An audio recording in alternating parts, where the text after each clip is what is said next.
não, né? Falar aqui na concepção do behaviorismo, na concepção do Skinner. O Skinner, aí é difícil, eu não sei bem o que o público sabe, né, sobre o behaviorismo, mas aí vale a pena fazer só Uma introdução. uma introdução rapidinha da ideia de que o Skinner vai dizer, sim, que a linguagem, na verdade, ele chama de comportamento verbal, a tentativa de abolir a ideia do uso dos termos língua, linguagem e outros termos, porque ele quer definir um novo foco de estudo, um novo objeto, né, para tratar, e é o comportamento verbal. Então, ele trabalha da perspectiva de que o que a gente chama de linguagem, aí pode ser o que a gente fala, a sinalização, a forma que a gente tem de, enfim, eu posso ser um sinal com o olho, alguma coisa, né, que é um comportamento. E dentro disso, a gente tem que entender qual é a visão da ideia do que é comportamento, porque quando você fala em comportar-se, muitas vezes as pessoas pensam que comportamento é aquilo que você vê a pessoa fazer.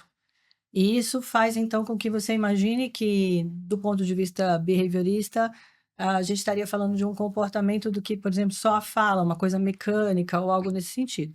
Mas para o Skinner, comportamento envolve seus sentimentos, envolve seus pensamentos, então, isso também é comportar-se, né? Sentir é comportar-se, pensar é comportar-se. Então, tudo para ele é um comportamento, no sentido de que você age, e aí a primeira fala do livro dele, né, que eu trouxe aqui do Verbal Behavior é essa.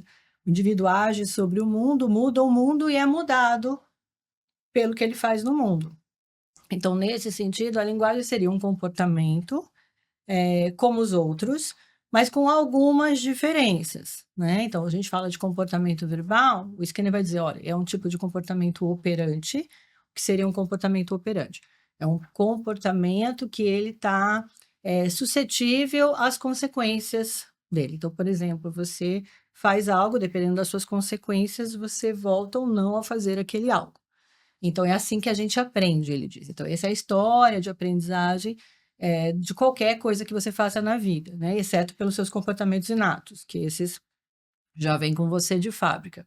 Mas os que você aprendeu, eles vão ser aprendidos, a maior parte deles, dessa forma, por meio de entrar em contato com as consequências do comportamento. Então, esse seria, basicamente, bem rapidamente, o que seria um comportamento operante. No caso da linguagem, teria uma diferença, que na verdade o Skinner está dizendo, olha, é um operante, mas é um operante, então ele é suscetível às consequências, mas ele é aquele tipo de operante que se relaciona com as consequências do comportamento são mediadas por outra pessoa. Então, eu posso dar aqui um exemplo para não ficar tudo muito esquisito, né?